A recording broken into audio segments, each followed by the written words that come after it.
Hello दोस्तों, मैं Shiva sir आप सभी प्रिय विद्यार्थियों का अपने YouTube चैनल कुछ क्लासेस में स्वागत करता हूं। आज की क्लास हम लोग का हमारे आसपास के पदार्थ का चौथा क्लास है और इस चौथे क्लास को हम लोग बेहतरीन तरीके से पढ़ेंगे और समझ के पढ़ेंगे, कुछ न्यूमेरिकल को भी करेंगे। ये जो टॉपिक है, इस टॉपिक से रेलवे ग्रुप डी में एग्जाम निश्चित पूछा जाता है। ठीक है, तो प्लीज आप वीडियो में बने रहिएगा। ये अति महत्वपूर्ण आज का टॉपिक है और इसको समझिए। और न्यूमेरिकल यहाँ से आता ही आता है। ठीक है, तो चलिए हम लोग, और थोड़ा सा ये भी कहना है कि हम लोग जो वीडियो दे रहे हैं आप लोगों को, अच्छा क्लास कंटेंट जो मतलब काम कर रहे हैं, थोड़ा सा इसको अगर आपको 2 मिनट अगर समय दे रहे हैं, अगर बेहतरीन कंटेंट आपको लगता है, एक बार पूरा वीडियो को देखिए। अगर अच्छा लगता है कि आपकी पढ़ाई यहाँ से कंप्लीट बढ़िया होने वाली है, तो प्लीज़ आप लोग चैनल को लाइक और सब्सक्राइब जरूर कीजिएगा और शेयर करना तो मत भूलिएगा, क्योंकि अभी चैनल नया है और आपको बेहतरीन कंटेंट मिलेगा जो आपकी ऊंचाइयों तक जाने में आपकी बहुत ज़्यादा हेल्प करने वाली है। तो चलिए आइए हम लोग अपने टॉपिक को शुरू करते हैं, जो कि अति महत्वपूर्ण आज का टॉपिक है। ठीक है, तो चलिए शुरू करते हैं। आज का पहला पॉइंट हम लोग देखते हैं, समझते हैं। ये हमारा थंबनेल है, ठीक है, जो कि मैटर इन आवर सराउंडिंग का चौथा दिन है, चौथी क्लास है ये, और इसको शुरू करते हैं और समझते हैं तापमान से। ठीक है, ये आज का टॉपिक है टेम्परेचर। ठीक है, तापमान। ठीक है, क्या है? तापमान, जिसको इंग्लिश में टेम्परेचर बोलते हैं। क्या बोलते हैं? टेम्परेचर। अब इसके बारे में हम लोग थोड़ा सा समझेंगे कि टेम्परेचर क्या होता है, इसकी परिभाषा क्या होती है और यहाँ से कैसे क्वेश्चन एग्जाम में पूछे जाते हैं, इनको हम लोग समझेंगे। ठीक है, तो आइए समझते हैं कि तापमान क्या होता है। ठीक है, तो तापमान किसी वस्तु या पदार्थ की गर्मी या ठंडक का माप है। क्या है? तापमान किसी वस्तु या पदार्थ की गर्मी या ठंडक का माप है। क्या है? समझिएगा बात को। एक लाइन का डिफिनेशन है, इसको अपने दिमाग में बैठा लीजिए। तापमान किसी वस्तु या पदार्थ की गर्मी या ठंडक का माप है। ठीक है, इसके बाद से इससे रिलेटेड मैं कुछ बातों को बताता हूं जो कि अति महत्वपूर्ण है, इनको भी समझना है आपको। तापमान जो होता है यह एक संख्यात्मक पैमाना होता है। तापमान जो होता है ये क्या होता है? एक संख्यात्मक पैमाना होता है। ठीक है, उसके बाद से कोई भी वस्तु ठंडी है या गर्म है, कोई भी वस्तु ठंडी है या गर्म है, इसको मालूम करना तापमान के माध्यम से ही होता है। ठीक है, तापमान के माध्यम से ही हम लोग पता कर सकते हैं कि कोई वस्तु ठंडी है या गर्म है, तापमान के माध्यम से ही करेंगे। ठीक है, उसके बाद से एक खास और इंपॉर्टेंट बात क्या है कि उष्मी ऊर्जा की अभिव्यक्ति है। क्या है? उष्मी ऊर्जा की, तापमान जो है उष्मी ऊर्जा की अभिव्यक्ति है। ठीक है, इस बात को दिमाग में बैठा लीजिएगा कि जो तापमान होता है वह उष्मी ऊर्जा की क्या होती है? अभिव्यक्ति होती है। जो सबसे इंपॉर्टेंट बात है कि तापमान का मापन हम लोग किससे करते हैं? तो तापमान का मापन थर्मामीटर से करते हैं। क्या करते हैं? थर्मामीटर से करते हैं। तो आई होप आपको ये समझ में आया होगा। थोड़ा सा इसको हम लोग राइट डाउन करते हैं। चलिए, सबसे पहले तापमान की परिभाषा को हम लोग लिखते हैं। क्या लिखते हैं यहाँ पे कि जो तापमान होता है, तापमान, ठीक है, तापमान, ठीक है, किसी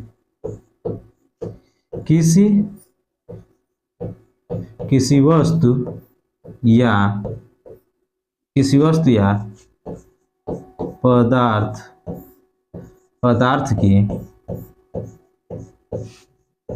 पदार्थ की गर्मी या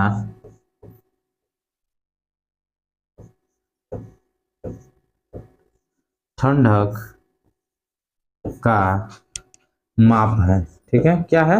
माप है। इस बात को समझ गया कि तापमान किसी वस्तु या पदार्थ की गर्मी या ठंडक का माप है। ठीक है, अब जो तापमान होता है इसमें ये बात लिखिएगा कि जो तापमान होता है, ठीक है, तापमान जो होता है ये क्या होता है, तापमान जो होता है, तापमान में हम लोग समझेंगे कि क्या होता है। तापमान जो होता है यह एक संख्यात्मक पैमाना होता है। क्या होता है? संख्यात्मक पैमाना होता है। संख्यात्मक, ठीक है, क्या होता है?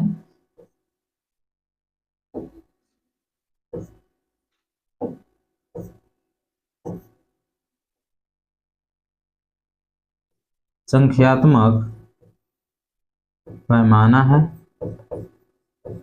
संख्यात्मक पैमाना है, ठीक है। दूसरी जो बात है ये क्या है कि यह जो होता है संख्यात्मक पैमाना तो है ही है, कोई वस्तु कितना गर्म या ठंडा है, कोई वस्तु क्या है, कोई वस्तु ठंडा है या गर्म है, इसका भी एहसास कराता है, ठीक है। तो कोई वस्तु कितना गर्म है या ठंडा है, ठीक है, ये भी बताता है। जो ये तापमान होता है ना, ये क्या होता है कि यह ऊष्मीय ऊर्जा, ऊष्मीय जो होता है ये क्या होता है कि ऊष्मीय ऊर्जा की अभिव्यक्ति है, ठीक है। क्या है? ऊष्मीय ऊर्जा की, ऊष्मीय ऊर्जा की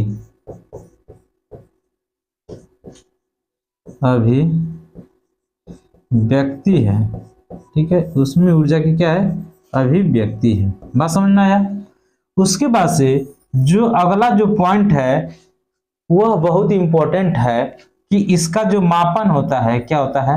मापन, ठीक है। इसको जिससे हम लोग नापते हैं वह क्या है? थर्मामीटर। बात समझ में आ गया? तो इस बात को फिर मैं दोबारा रिपीट कर देता हूं क्योंकि ये अति महत्वपूर्ण बात है, ठीक है। तापमान किसी वस्तु या पदार्थ की क्या है? गर्मी या ठंडक का मापन है, ठीक है, माप है, ठीक है, माप है। समझ में? तापमान जो होता है यह संख्यात्मक पैमाना है। जो तापमान होता है यह एक प्रकार का क्या है? संख्यात्मक पैमाना है। तापमान से क्या होता है? कोई वस्तु कितना गर्म है या ठंडा है यह एहसास होता है। तापमान ऊष्मीय ऊर्जा की अभिव्यक्ति है और तापमान का जो मापन होता है यह थर्मामीटर द्वारा किया जाता है। अब थोड़ा सा इसी से रिलेटेड एक और इंपॉर्टेंट फैक्ट जान लीजिए यहाँ पे कि ऊष्मा का प्रवाह सदैव उच्च ताप वाली वस्तु से निम्न ताप वाली वस्तु की ओर होता है। जो ऊष्मा का प्रवाह होता है वह उच्च ताप वाली वस्तु से निम्न ताप वाली वस्तु की तरफ होता है, ठीक है। इसका सबसे सिंपल उदाहरण यह है कि अगर एक हाथ हमारा गर्म है, एक हाथ बहुत ज्यादा ठंडा है, जब हम दोनों हाथों को एक दूसरे से चिपकाएंगे, सटाएंगे, तो जो ज्यादा गर्म होगा तो वो ठंडे वाले पदार्थ, मतलब ठंडे वाले हाथ में उसका ऊर्जा रूपांतरण होगा और वह तब तक होगा जब तक कि दोनों की ऊर्जा, मतलब ताप बराबर ना हो जाए, ठीक है। तो यह बात समझिएगा। तो वही हेडलाइन लिखा है कि ऊष्मा का प्रवाह सदैव उच्च ताप वाली वस्तु से निम्न ताप वाली वस्तु की ओर होता है। आई होप आपको समझ में आ रहा होगा और अच्छा से समझ में आया होगा। अब हम लोग चलते हैं अगले पॉइंट को समझते हैं जो कि इंपॉर्टेंट है। समझ में आया? समझ में आ रहा है?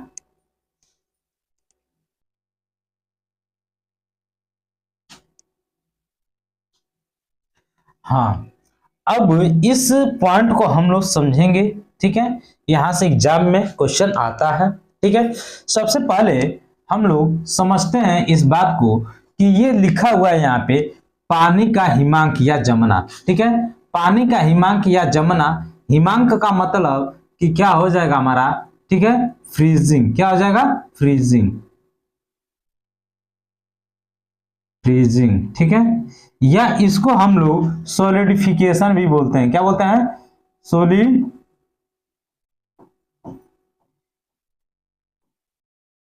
सॉलिडिफिकेशन, ठीक है।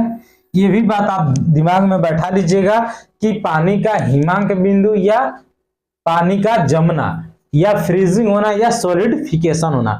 मतलब यहाँ पे हम लोग समझेंगे इस पॉइंट में कि हमारा जो एक मेजरमेंट हम लोग करते हैं डिग्री सेल्सियस, ये डिग्री है, ठीक है, इस तरह से लिखा जाएगा डिग्री सेल्सियस।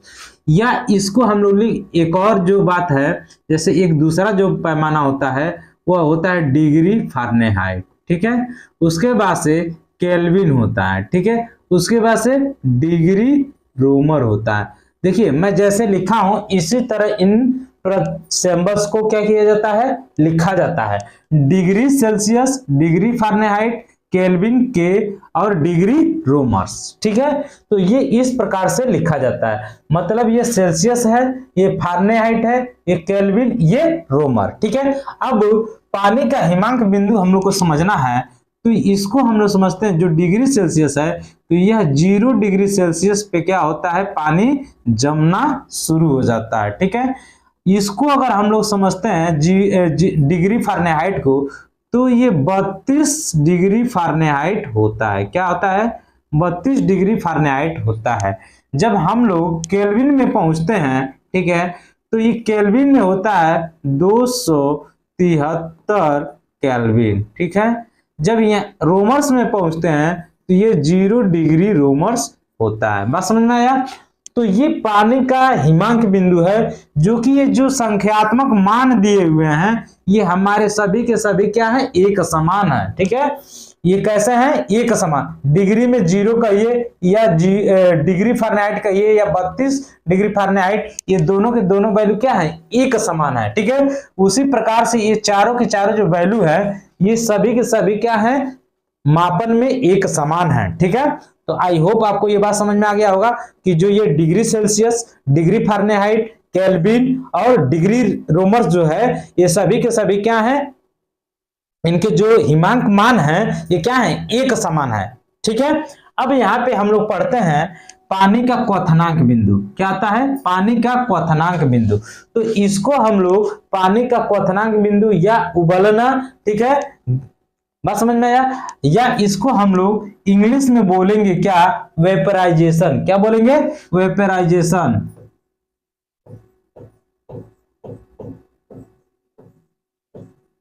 वेपराइजेशन, ठीक है, या इसको बोलेंगे बॉइलिंग, बॉइलिंग। समझ में आया। तो ये पानी का क्वथनांक बिंदु या उबलना या वेपराइजेशन या बॉइलिंग, ये सभी सभी एक बात है, मतलब कि 100 डिग्री सेल्सियस पे पानी क्या होता है, उबलने लगता है। क्या होता है, पानी वाष्प में परिवर्तित होने लगता है। समझ में आया। पानी जो होता है 100 डिग्री सेल्सियस पे वाष्प में परिवर्तित होने लगता है, मतलब गैस बन जाता है, ठीक है। तो आई होप आपको समझ में आया। अब यहाँ पे हम लोग इन बातों को समझते हैं कि यहाँ पे 100 डिग्री सेल्सियस, ठीक है, 100 डिग्री सेल्सियस पे पानी क्या होता है, वाष्प में परिवर्तित होता है। जब हम लोग फारेनहाइट में पढ़ेंगे तो ये हो जाएगा 212, ठीक है, 212 डिग्री फारेनहाइट। समझ में आया। अब ये 373 केल्विन जो है, ये 273 केल्विन, ये हो जाएगा 373 केल्विन, ठीक है।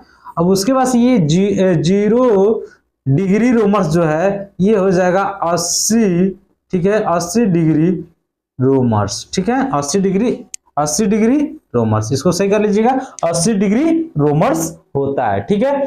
तो ये देखिए, ये डिग्री सेल्सियस में है, ये डिग्री फारेनहाइट में, केल्विन में है, ये रोमर्स में है, ठीक है। तो ये आपको समझ में आ गया होगा, ठीक है। तो देखिए ये क्या है, हमारा निम्न बिंदु है, ये हमारा क्या है, उच्च बिंदु है। हमारा ये क्या है, हिमांक बिंदु जो होता है ये इसको निम्न बिंदु भी कहा जाता है। ये पानी का क्वथनांक जो है इसको उच्च बिंदु भी बोला जाता है, ठीक है। तो आई होप आपको समझ में आ रहा होगा। हम लोग चलते हैं नेक्स्ट स्लाइड पे, जिसको हम लोग एक एक करके पढ़ेंगे, डिग्री फारेनहाइट और फारेनहाइट, उसके बाद क्या क्या पढ़ेंगे, केल्विन, ठीक है, और डिग्री सेल्सियस और रोमर्स, इनके जो अलग अलग नाम भी है उनको भी साथ में पढ़ेंगे, इनका हिमांक बिंदु, इनका क्वथनांक बिंदु, ठीक है, इनके बीच का अंतर कितना होता है इसको भी हम लोग समझेंगे, और उसके बाद से इस मतलब प्रत्येक भाग को कितने डिग्री से संबोधित किया जाता है उसको भी समझेंगे। तो थोड़ा सा यहाँ पे एक और बात को हम लोग यहाँ पे समझ लेते हैं, क्योंकि इसी से हम लोग फार्मूला जनरेट करने वाले हैं। देखिए डिग्री सेल्सियस मतलब उच्च बिंदु और निम्न बिंदु के बीच में कितने भाग हैं, तो कितने भाग हैं यहाँ पे 100, ठीक है, कितने भाग 100 भाग। इनके बीच में मतलब फारेनहाइट के बीच में उच्च बिंदु और निम्न बिंदु, उच्च बिंदु और निम्न बिंदु के बीच में कितने भाग हैं, तो यहाँ पे 180। इसको भी समझ लीजिए कैसे आया 180, ये 180 कैसे आया इसको हम लोग समझ लेते हैं। जैसे 212 में से 32 अगर हम लोग घटा देंगे तो कितना प्राप्त होने वाला है, तो ये देखिए 0 यहाँ पे हासिल दे देंगे तो ये हो जाएगा 11 में से 3 जाएगा तो क्या हो जाएगा 8, ठीक है, यहाँ पे हो जाएगा 1, वही लिखा गया है यहाँ पे ये, ठीक है। अगर यहाँ पे हम लोग चेक करते हैं तो उच्च बिंदु में से निम्न बिंदु को घटाएंगे तो ये निकल जाता है क्या, बीच वाला भाग, तो यहाँ पे भी समझ में आ गया। अब यहाँ पे हम लोग घटाएंगे तो क्या हम लोग को प्राप्त हो जाएगा, तो यहाँ पे प्राप्त हो जाएगा हमको 100, ठीक है, क्या प्राप्त हो जाएगा 100 भाग, मतलब केल्विन में 100 भाग होगा, डिग्री फारेनहाइट में कितना हो जाएगा 180 भाग, और डिग्री सेल्सियस में कितना भाग हो जाएगा 100 भाग। अब यहाँ पे जब हम लोग घटाएंगे तो यहाँ पे हम लोग को कितना रोमर्स में प्राप्त होगा, तो 80 भाग प्राप्त होगा, ठीक है। तो आई होप आपको समझ में आ रहा होगा, ये बात जो मैं आपको समझाया ये समझ में आ रहा होगा। अब हम लोग चलते हैं अगले पॉइंट पे, एक एक करके इन सभी चीजों को समझते हैं, ठीक है। इनका हिमांक बिंदु क्या है, इनका क्वथनांक बिंदु क्या है, इनके बीच का भाग कितना है, ठीक है, और प्रत्येक भाग कितने डिग्री को बताता है उसको समझते हैं। यहाँ पे मैं ज्यादा से ज्यादा चीज समझा दिया, अब चलते हैं अगले पॉइंट पे, ठीक है। ये देखिए ये हमारे पास क्या है, ये है फारेनहाइट।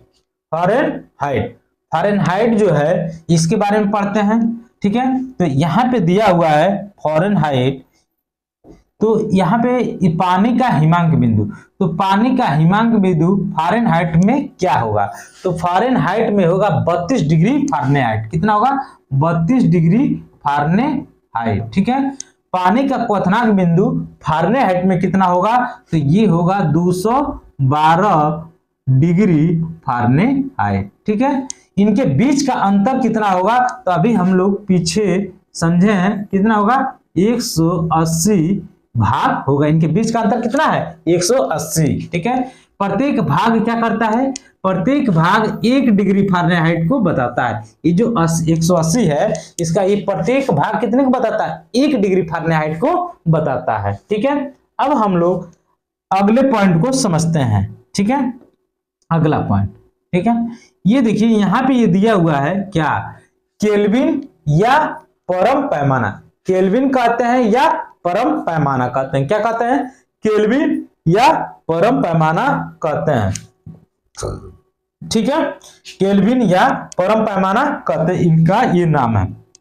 अब यहाँ पे हम लोग केल्विन में पानी का हिमांक बिंदु समझेंगे कि कितना होता है, तो पानी का केल्विन में हिमांक बिंदु 273 होता है, 273 केल्विन होता है, ठीक है।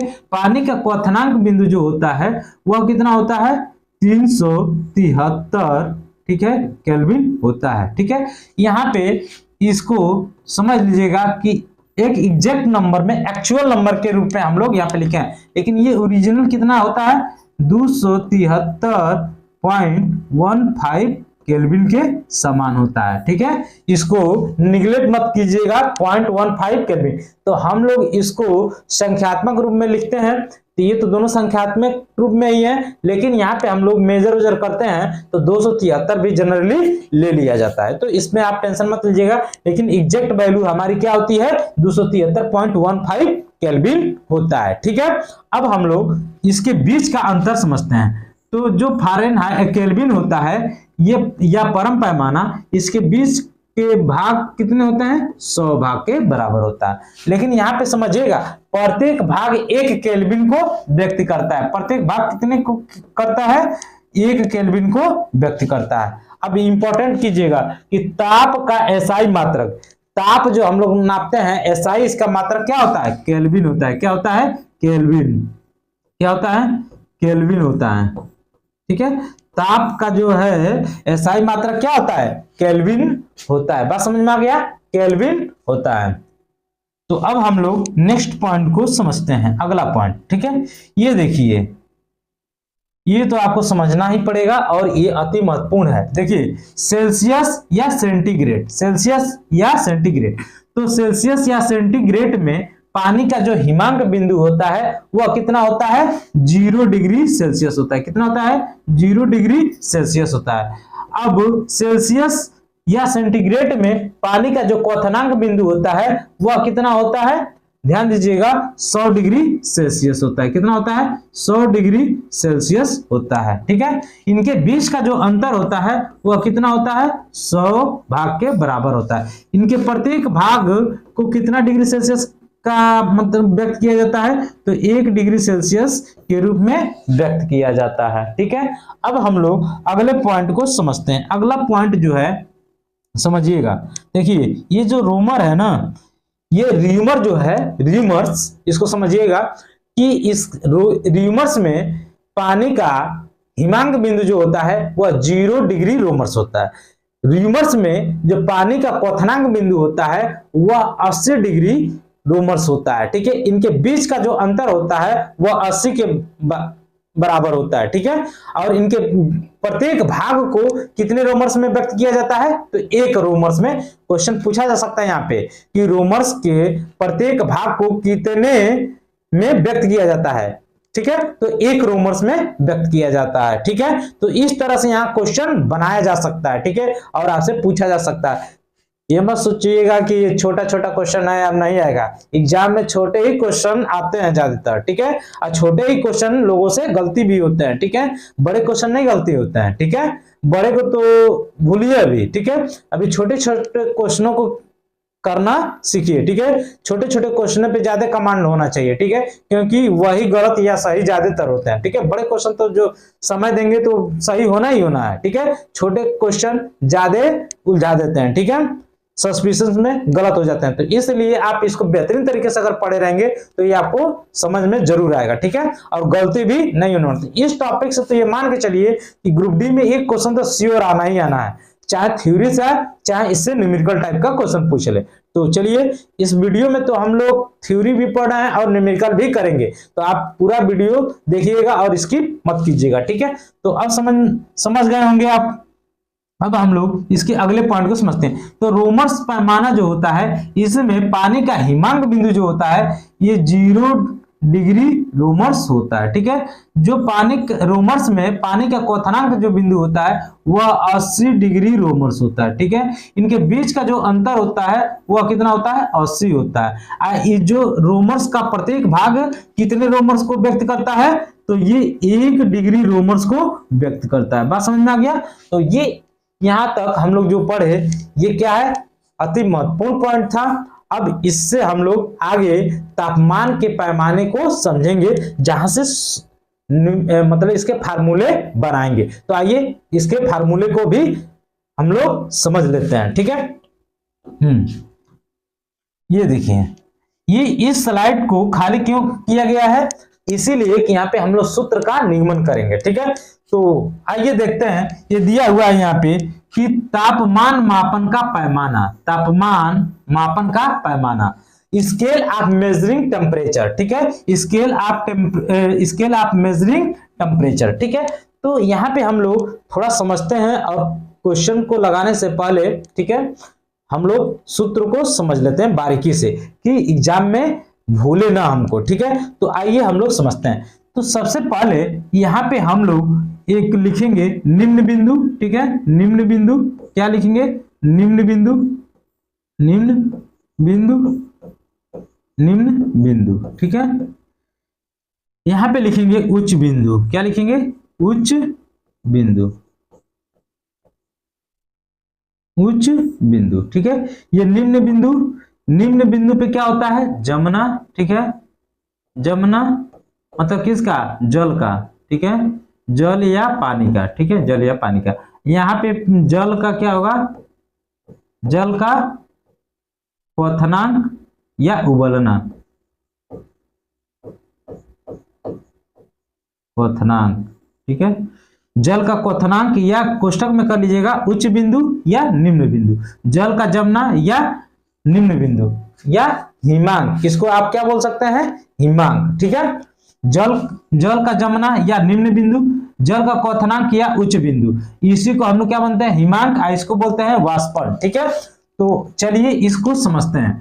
तो सबसे पहले हम लोग यहाँ पे लिखेंगे क्या, इनके मानों को, ठीक है, इनके मान को लिख लेते हैं। यहाँ पे हम नोट कर रहे हैं क्या, डिग्री सेल्सियस, क्या लिख रहे हैं यहाँ पे, डिग्री सेल्सियस, डिग्री सेल्सियस। यहाँ पे लिख रहे हैं हम क्या, डिग्री फ़ारेनहाइट, ठीक है, डिग्री, ये सब कैपिटल है, देखिएगा।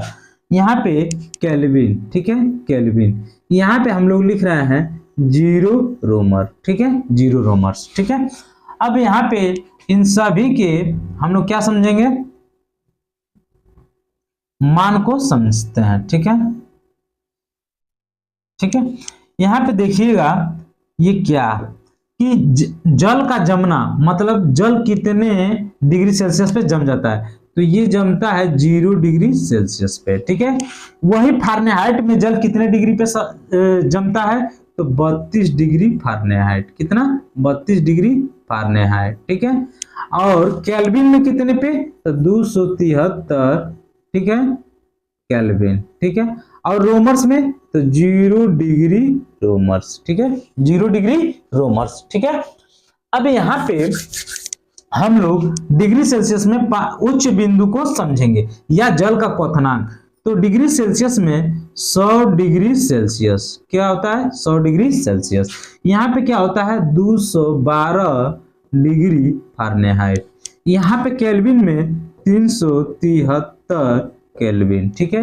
यहाँ पे क्या होता है, 80 डिग्री रोमर्स, ठीक है। तो ये समझ में आ गया। अब यहाँ पे समझते हैं कि इनके बीच का जो अंतर है वह कितना है। तो देखिए निम्न बिंदु से लेके उच्च बिंदु के बीच कितने का अंतर है, 100 का अंतर है। फारेनहाइट में निम्न बिंदु से लेके उच्च बिंदु के बीच कितना अंतर है, तो 180 का। केल्विन में उच्च बिंदु से लेके मतलब निम्न बिंदु से लेके उच्च बिंदु के बीच कितने का अंतर है, तो 100 का अंतर है, ठीक है। उच्च बिंदु या निम्न बिंदु के बीच डिग्री रोमर में कितना अंतर है, तो 80 का, ठीक है। अब जो मैं लाइन लिखने जा रहा हूं जो कि ये अति महत्वपूर्ण है, इसको समझ लीजिए एक बार, ठीक है। अब देखिए यहाँ पे इसके बीच में हम लोग क्या समझने वाले हैं कि ये जो लाइन लिखा हुआ है ये डिग्री सेल्सियस, तो यहाँ पे हम लोग लिखेंगे डिग्री सेल्सियस, ठीक है। ये जो -0 निम्न बिंदु लिखा है, इस निम्न बिंदु को यहाँ पे लिख लेंगे, और जो इनके बीच का अंतर है उनको हम लोग नीचे लिख लेंगे, ठीक है। बीच में हम लोग बराबर लगा देंगे यहाँ पे, ठीक है। अब यहाँ पे लिखा है मतलब डिग्री फारेनहाइट माइनस ये देखिए निम्न बिंदु 32, ठीक है। इनके बीच का जो नीचे लिख रहे हैं वो क्या लिख रहे हैं, अंतर लिख रहे हैं, ठीक है। अब देखिए यहाँ पे समझिएगा कि जो ये केल्विन है, तो ये केल्विन माइनस 273, ठीक है, बात समझ में आया, 273। इनके बीच का अंतर कितना है, 100 है, ठीक है। देखिए ये 100 दिया हुआ है। अब यहाँ पे समझिएगा कि ये पहले हम लोग 0 रोमर्स मतलब क्या लिख लिए, डिग्री रोमर्स, क्या लिख लिए यहाँ पे, डिग्री रोमर्स, क्या लिखे, डिग्री रोमर्स माइनस कितना हो रहा है, 0।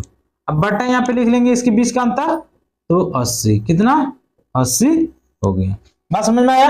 अब यहाँ पे कुछ हम लोग काट पीट देते हैं, ठीक है। देखिए अगर इसको 20 से हम नीचे नीचे काट देते हैं तो ये कटेगा, तो 20 से हम लोग इसको कट कर रहे हैं, तो देखिए क्या हो रहा है, 20 से काट दिए तो ये 5 बार में कटा, 20 से इसको काट दिए तो ये कितने बार में कटेगा, 9 बार में, 20 9 180, ठीक है। यहाँ 20 से काट दिए तो ये कितना हो गया, 5, ठीक है।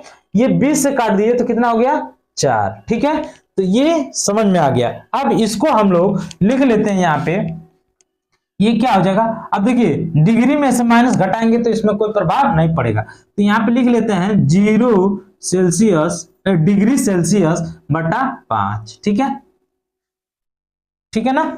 अब यहाँ पे जो अगला पॉइंट है ये क्या है, तो यहाँ पे देखिए 32 है तो फर्क पड़ेगा, तो यहाँ पे डिग्री फ़ारेनहाइट माइनस 32 अब बटा यहाँ पे क्या लिख देंगे 9, ठीक है। अब यहाँ पे केल्विन, ठीक है, माइनस 273 बटा 5, ठीक है।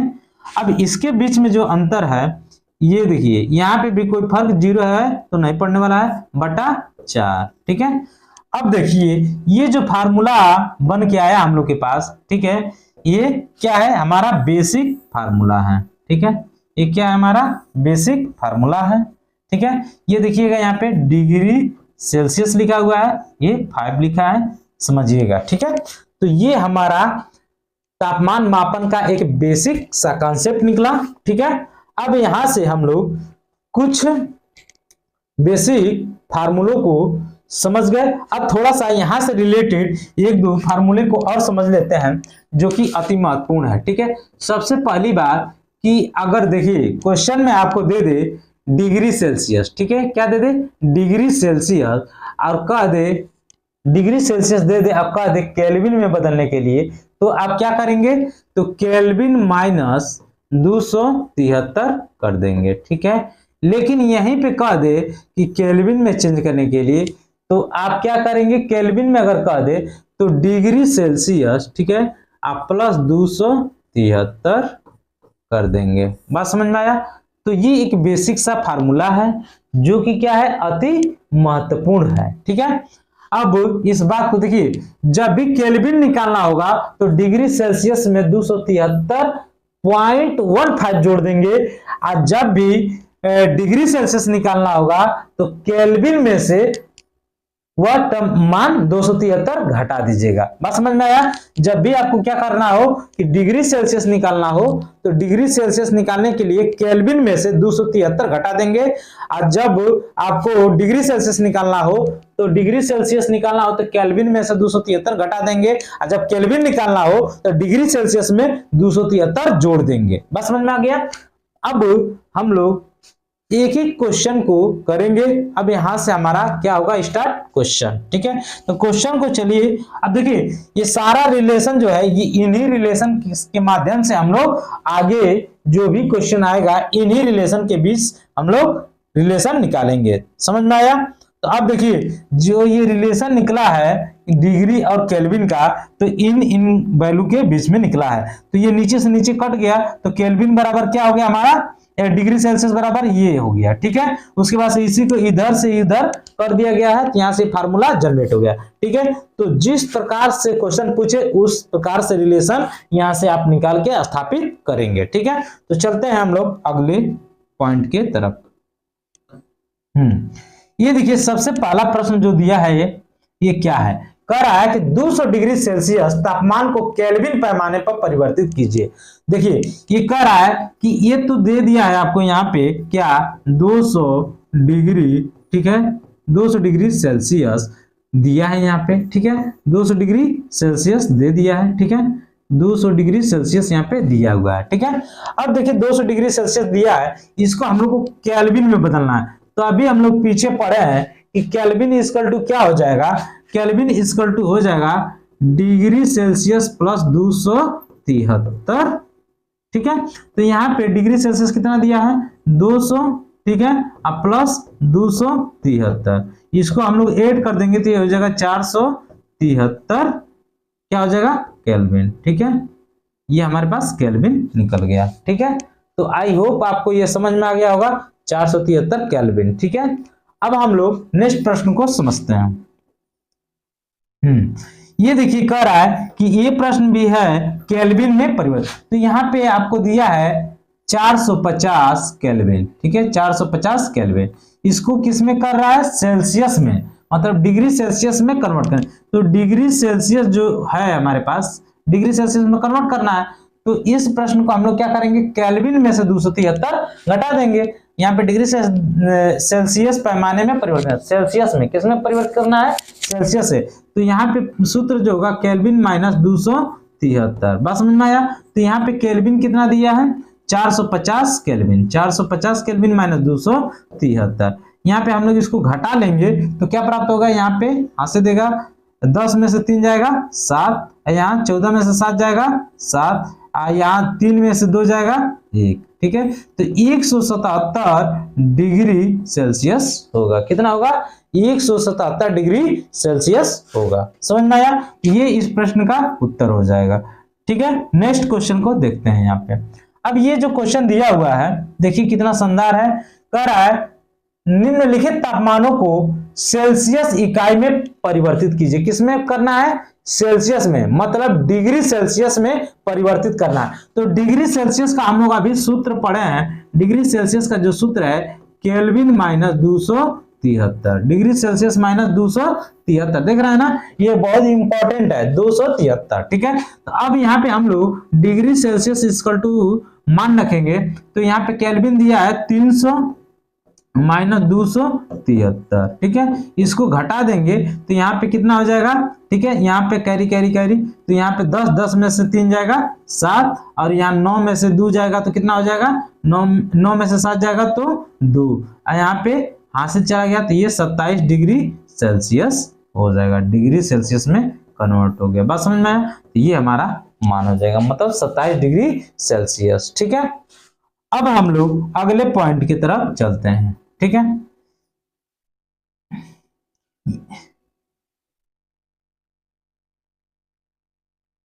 देखिए ये वाला क्वेश्चन भी कैसे करेंगे हम लोग, 373 वाला। तो ये यहाँ पे होगा, छूट गया है यहाँ पे क्वेश्चन।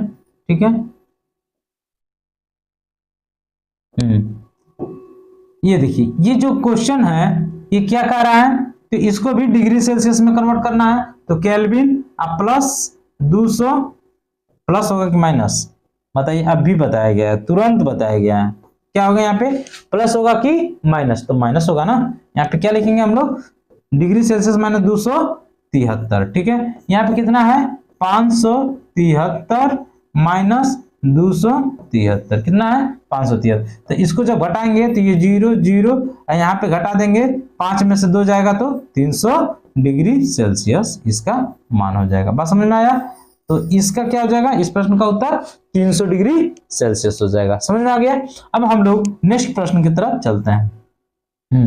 ये जो प्रश्न देखिए दिया है यहाँ पे, कह रहे हैं निम्नलिखित तापमानों को सेल्सियस इकाई में परिवर्तित कीजिए। किसमें, सेल्सियस इकाई में परिवर्तित कीजिए। तो सेम टू सेम वही क्वेश्चन है। तो यहाँ पे हम लोग ये वाला देख लेते हैं कि यहाँ पे डिग्री सेल्सियस में कर रहा है। तो डिग्री सेल्सियस इसका टू अभी फार्मूला पढ़े हैं कि केल्विन माइनस 273। ठीक है, तो यहाँ पे हम लोग लिख लेंगे जो मान दिया है 293 माइनस 273। ठीक है, यहाँ पे सब्ट्रैक्ट कर देंगे, 0 में से 0 और 9 में से 7 जाएगा तो क्या हो जाएगा 2 और 0, तो मतलब 20 डिग्री सेल्सियस इसका राइट आंसर हो जाएगा। समझ में आया, 20 डिग्री सेल्सियस इसका राइट आंसर।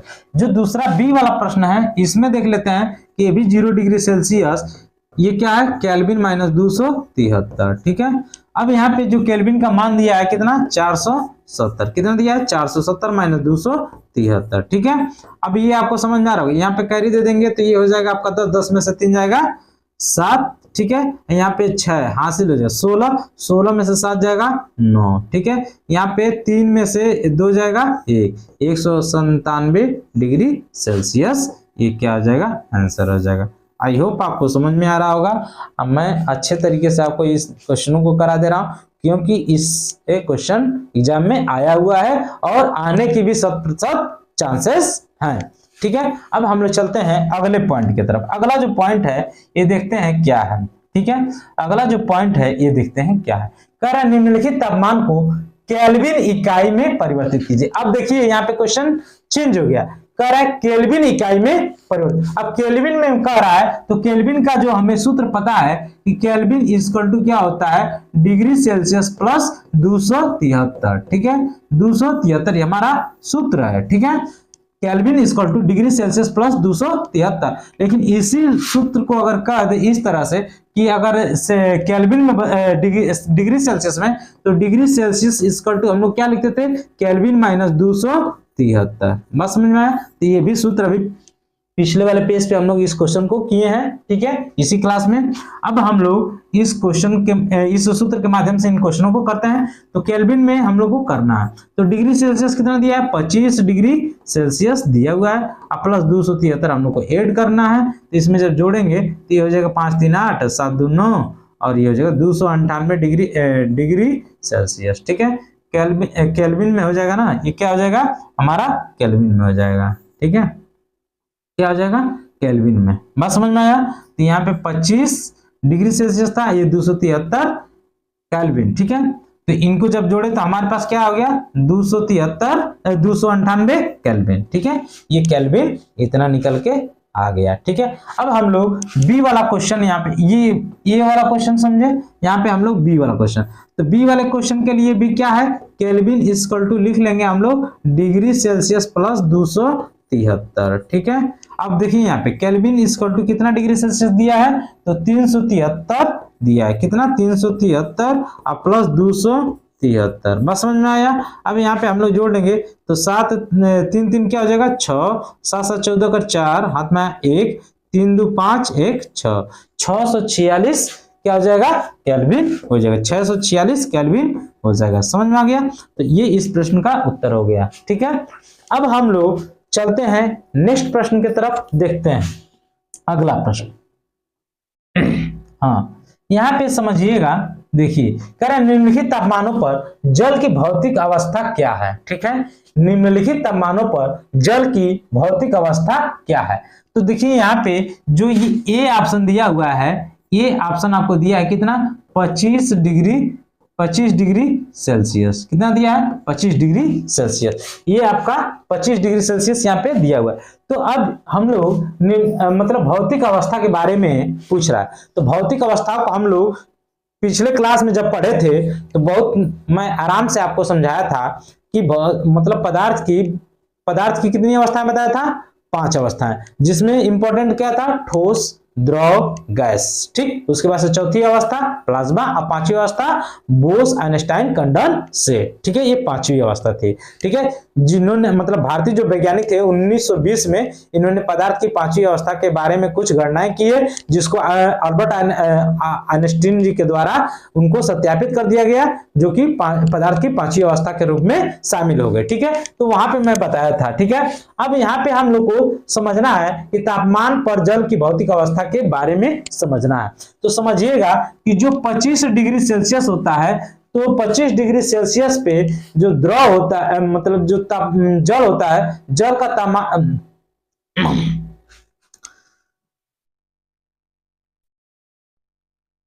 हाँ, तो हम लोग 25 डिग्री को समझ रहे थे। तो 25 डिग्री जो सेल्सियस होता है, जल 25 डिग्री ताप पर द्रव अवस्था में रहता है। जल 25 डिग्री ताप पर द्रव अवस्था में रहता है। तो इस बात को लिख लीजिएगा कि जो जल होता है, जल, ठीक, जल 25 डिग्री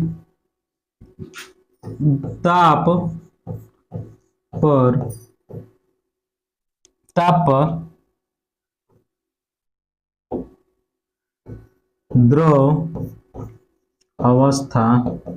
द्रव अवस्था में रहता है। बात समझिएगा। उसके बाद से हम लोग बी ऑप्शन को देखते हैं। बी ऑप्शन, ठीक है। बी ऑप्शन मतलब ये कह रहा है कि 0 डिग्री सेल्सियस, तो 0 डिग्री सेल्सियस पर जो जल 0 डिग्री ताप पर द्रव अवस्था से ठोस अवस्था में बदल जाता है। तो बात समझिएगा कि जल, ठीक है, जल 0 डिग्री सेल्सियस, ठीक है। इसको थोड़ा सही से कर लीजिएगा, 0 डिग्री सेल्सियस, ठीक है, 0 डिग्री सेल्सियस, जल 0 डिग्री सेल्सियस से मतलब 0 डिग्री, जल 0 डिग्री सेल्सियस ताप पर द्रव से ठोस में परिवर्तित होता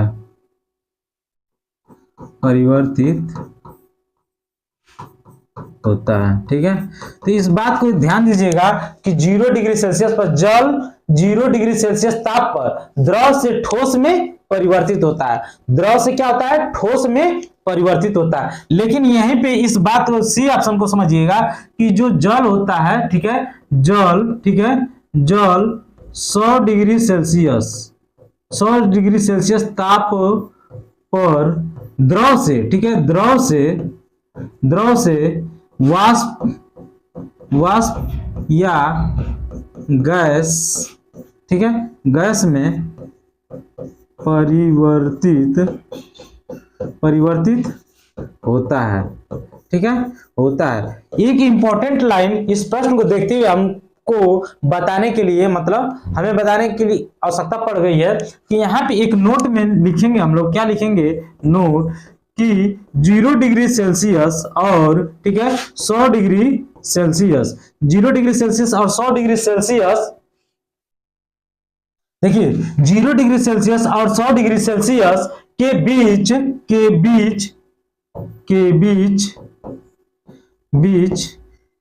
0 डिग्री सेल्सियस और 100 डिग्री सेल्सियस के बीच जो जल होता है, जल द्रव अवस्था में ही रहता है, द्रव अवस्था में ही रहता है, ठीक है, रहता है। देखिए 0 डिग्री सेल्सियस और 100 डिग्री सेल्सियस के बीच, इस बात को ध्यान दीजिएगा, के बीच जल द्रव अवस्था में रहता है। मतलब कि जब 0 डिग्री सेल्सियस पे होता है, तो हम अभी बताएं आपको कि 0 डिग्री सेल्सियस पे जल ताप द्रव से ठोस में बदलता है। मतलब 0 डिग्री सेल्सियस पे जो निम्न ताप होता है, इस पे क्या होता है? ठोस में परिवर्तित होता है। किसमें होता है? ठोस में परिवर्तित होता है। बात समझिएगा, ठीक है। 0 डिग्री सेल्सियस पे क्या होता है? ठोस में परिवर्तित हो जाता है। लेकिन 100 डिग्री सेल्सियस पे क्या होता है? ये वाष्प या गैस में परिवर्तित हो जाता है, ठीक है। कौन? 100 डिग्री सेल्सियस पे जल जो होता है वाष्प या गैस में परिवर्तित होता है। 0 डिग्री सेल्सियस पे ठोस में परिवर्तित हो जाता है। किसमें? ठोस में परिवर्तित होता है, जिसको हम क्या कहते हैं? जमना। मतलब 0 डिग्री सेल्सियस पे क्या हो जाता है? जमना स्टार्ट हो जाता है। ये लाइन आपको समझ में आ गया होगा। अब हम लोग चलते हैं थोड़ा सा अगले पॉइंट, इसको थोड़ा सा और एक तरीके से समझ लेते हैं कि अगर यहाँ पे हम लोग द्रव ले लेते हैं, ठीक है, द्रव, इसको समझ लीजिएगा, ये आपको हमेशा याद रहेगा। अगर देखिए यहां से इधर जाएंगे मतलब 0 डिग्री सेल्सियस, ठीक, यहां से जब हम इधर आएंगे मतलब क्या? 100 डिग्री सेल्सियस, ठीक है। तो 0 डिग्री सेल्सियस पे आपको पता है कि यहाँ पे क्या होता है? यहाँ पे क्या होता है? निम्न बिंदु होता है। और निम्न बिंदु पे क्या होता है? जमना होता है। क्या होता है? निम्न बिंदु पे जमना। और जमने का मतलब क्या होता है? ठोस, ठीक है, ठोस होता है। और जब यहाँ पे 100 डिग्री सेल्सियस में आएंगे तो इसका मतलब क्या होता है? वाष्प या गैस में परिवर्तित होता है, ठीक है। तो ये डायग्राम आपके दिमाग में होना चाहिए कि बीच में अगर द्रव है तो द्रव से हम लोग ये मतलब इस साइड में जा रहे हैं, ठीक है, बाएं साइड में तो 0 डिग्री सेल्सियस, दाएं साइड में आ रहा है तो 100 डिग्री से, तो 0 डिग्री सेल्सियस पे जमना और 100 डिग्री सेल्सियस पे वाष्प या उबलना होगा। 100 डिग्री सेल्सियस पे वाष्प में परिवर्तित हो जाएगा, ठीक है। अब हम लोग चलते हैं अगले प्रश्न पर। अगला प्रश्न देखते हैं क्या है। ये देखिए, एक छोटा सा ये प्रश्न है, इसको आप आसानी से कर सकते हैं। ये पूछा गया है यहाँ पे जल का क्वथनांक है, तो जल का क्वथनांक क्या है? 100 डिग्री सेल्सियस है, जो कि ऑप्शन डी करेक्ट हो जाएगा। 100 डिग्री सेल्सियस है, जो कि ऑप्शन डी करेक्ट है। जल का क्वथनांक 100 डिग्री सेल्सियस, इसको हम लोग क्या कहते हैं? मतलब क्वथनांक को क्या कहते हैं? वाष्प। क्या कहते हैं? वाष्प, ठीक है। वाष्प का ये या गैस का ये, ठीक है, या इसको वेपोरेशन बोलते हैं। क्या कहते हैं? वेपोराइजेशन, ठीक है, या बॉइलिंग, ठीक है, बॉइलिंग, ठीक है, बॉइलिंग। ये सभी के सभी क्या है? एक ही बात है, ठीक है। समझ में आया? तो ये यहाँ पे हम लोग आज की क्लास तक पढ़े, ठीक है। और नेक्स्ट क्लास में हम लोग एक मैराथन क्लास करेंगे, जिसमें हमारे आसपास के पदार्थ को पूरा फुल मतलब पढ़ा जाएगा। और मिलते हैं जल्द ही अगले क्लास में। तब तक के लिए थैंक यू।